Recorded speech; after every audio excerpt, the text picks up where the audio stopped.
So I'm about to watch a movie with my cat, which is the complete ideal movie experience because when you're watching a movie, pure utter silence is the ideal scenario, particularly when it's coming from your compatriots who have joined you on the cinema outing because let's be honest, no one likes background noise when you're watching a movie, which is why the cat is the perfect companion in this case because they make no noise aside from meow.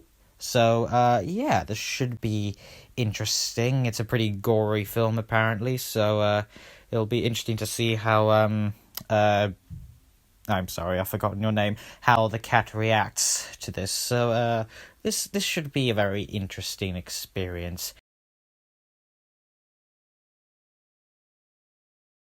Tyler Rake, a black market mercenary, is hired to rescue the kidnapped son of an imprisoned international crime lord. But as you do in the world of crime, weapon stealers, and drug traffickers, things take an unexpected turn for the worst as an already deadly mission becomes dang near impossible. I know. As with most movies, I'm the last person on the planet to see it. But what can I say? I've been busy. I didn't know much about this movie before I saw it. I knew it starred Thor, it was written by one of the Russo brothers, produced by both of the Russo brothers, and it's directed by Sam Hargrave, who is the veteran stunt coordinator for the Avengers movies and some of the Pirates of the Caribbean movies. Which is why I'm not remotely surprised that this movie goes out of its way to make sure you know it was directed by a stuntman. The action sequences in Extraction are incredible. The hand-to-hand combat sequences are some of the best I've seen recently, possibly the best I've seen since Atomic Blonde. There's an 11-minute long simulated one-take action sequence that is absolutely mind-blowing. Yeah, you can tell where some of the cuts are, but for the most part, the effect is pretty seamless. But even when the effect is noticeable, this sequence is so entertaining and just pure awesomeness that you're too invested to really notice it. Something I did notice though is that most of the action sequences are shot in medium and wide shots without the use of shaky cam, so not only are you completely invested and immersed in the action, but you can actually see all the visceral, gory detail completely, making these sequences more investing simply because you can actually see what's going on. The choreography of the fights is mind-bogglingly good. It is staggering to me how real the impact feels whenever someone is punched, kicked, or thrown across a room. There was never a point where I was like, yeah, that's definitely choreographed. You can't fool me, because it all feels so real. The choreography doesn't look and feel like choreography. It looks and feels like what it's supposed to look and feel like. It looks and feels like Chris Hemsworth beating the shit out of people. The stunt team also really excel here. This movie is filled with crazy stunts, and this stunt team pull them off tremendously. The stunts in this movie are insane and they look incredible on screen, and I really have to give a round of applause to the stunt team for this movie because they truly do some extraordinary stuff. When people ask me if Extraction is a violent movie, my immediate answer would be no shit.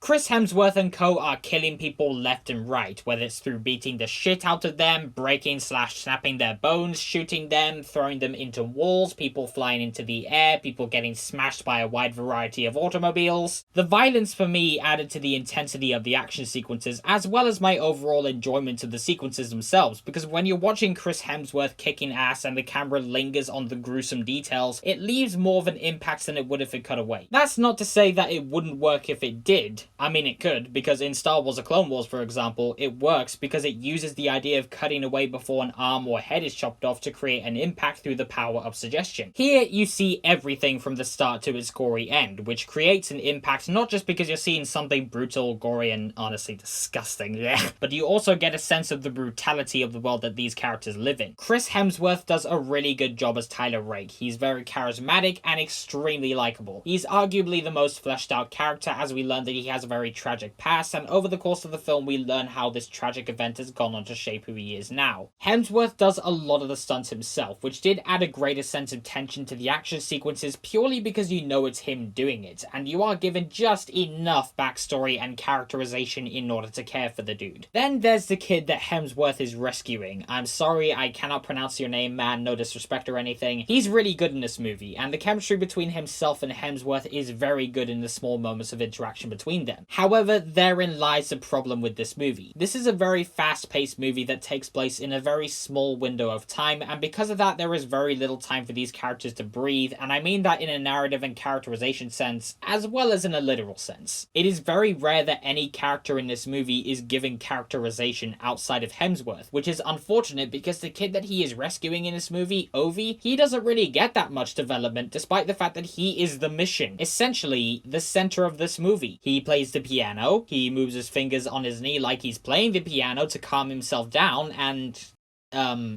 yeah, that's it. It's kind of annoying because this kid has the potential to be a really interesting character. He's the son of a crime lord, so what's it like to be born into that world? What's it like to be walking around with a target on your back? What's it like being used as a tool just so someone else can get to your dad? All of this is very interesting, but it's all given little to no exploration, and if they had explored that more, I think it could have really helped this movie. It's also because of the movie's fast-paced story that it does seem rushed at points, although considering most of the movie takes place in a very short span of time, I guess that feeling of being in a rush to get from one place to another that the characters feel is reflected in the film's pacing, and therefore we as the audience feel that rush. If that is the desired effects that the filmmakers were going for, then they achieved it, but that doesn't necessarily mean it's gonna work for everyone. And for me, yes, it does add to the tension and you're never really bored because it's going so fast, but it's at the cost of storytelling and a good chunk of the character development. There are other characters in this movie. That's literally all I can say about most of them. They're just there. They don't really add much to the story, and it was almost hilarious when certain things happen with certain characters later on that you're supposed to care about, but because nothing was really done with those characters, you don't really give a shit. With that said, the most interesting character other than Hemsworth is definitely Saju Rav, played by Randeep Hooda, whose name I think I can pronounce. He was a big surprise in this movie, and I enjoyed his presence in the film a lot more than I expected, which is also why I was very disappointed by the fact that he disappears for half the movie, and I'm like, what are you doing? You have your best character other than Thor, and you don't use him for half the movie?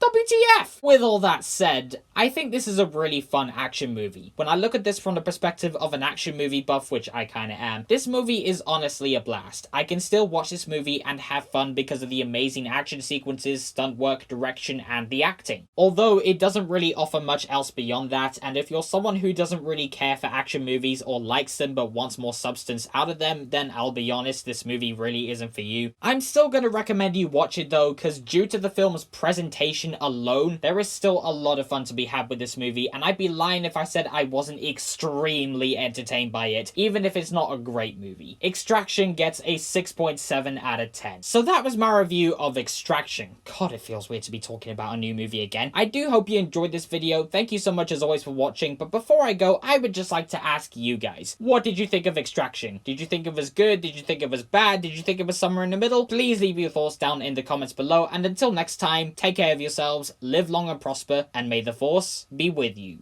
Always.